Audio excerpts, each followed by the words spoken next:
Here's day 12 of reading the Quran. Yeah, I know I finally got a new Quran. It took me long enough, but my old one just had all my notes in it. That's why I was kind of putting off getting the clear Quran. But this will be my first time reading from this. I heard it's a lot better, so I'm excited. I'll be reading chapter 14 and 15, which is Abraham and Stone Valley, which I don't know what that is, but I guess I'll find out, and I'll let you know what I think of it. All right, I just finished the Abraham chapter, and I felt like it was a bit lackluster on the storytelling of Abraham. I thought it was going to be going through Abraham's story, and I don't even know Abraham's story that well, so I was kind of hoping that this would explain it a bit, but it really didn't. And I think the only time when it talked about like Abraham's or part of Abraham's story was at the end when he was going through his prayer, like wishing God to forgive his family and speaking out against idol worship. So I didn't really absorb much from Abraham's story from this chapter, so I'm gonna have to do a bit more research. I did a bit more before recording this, and in chapter 6 they talked about Abraham more, and in there he really emphasized how one should not inherit a religion, but one should reason and then find the truth through reasoning, which I think is a pretty solid moral. But yeah, I just didn't think it was the best storytelling in this chapter. And then one of the questions that I came across earlier in reading it was verse 19, where it says, "Have you not seen that God created the heavens and the earth for a reason?" And the part of the question I don't get is why God asks if one has seen the heavens, because obviously anybody alive hasn't seen the heavens. Or maybe I don't understand the context of the question. I don't know if it's is it God speaking here? But why would God be asking if someone has seen the heavens, since nobody has?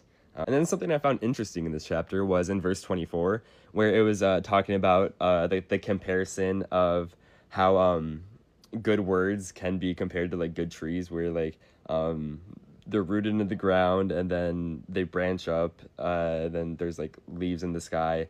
I thought that was an interesting analogy. I don't understand it too much. Then the end of Abraham's chapter was the prayer, which I already talked about that. So I'm gonna get to reading Stone Valley now. All right, now down in chapter 15. Pretty short chapter. Nothing too crazy going on in it.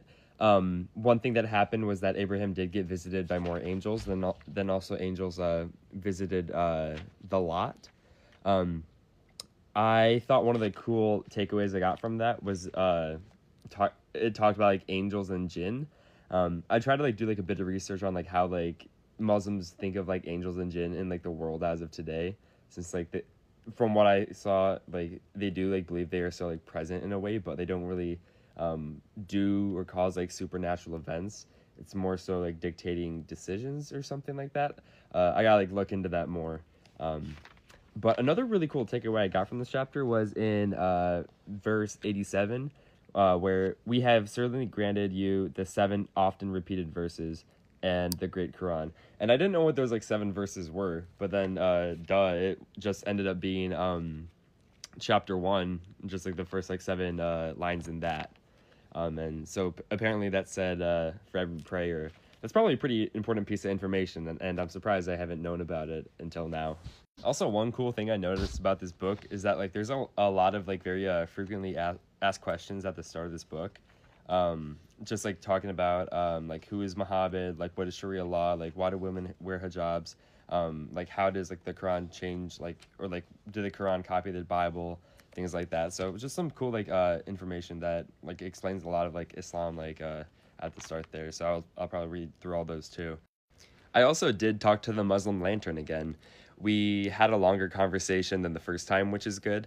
I just wanted to learn some more evidence for why the Quran came from God to prove the supernatural things that happen within it. And we kind of got stuck on talking about embryology, and I didn't really want to talk about that since I've already talked to a lot of people about that and have heard a lot of evidence for it. So maybe I can do some more research and talk to him again sometime, but I'm not too sure. And I'll see you guys for day 13. Thank you for watching.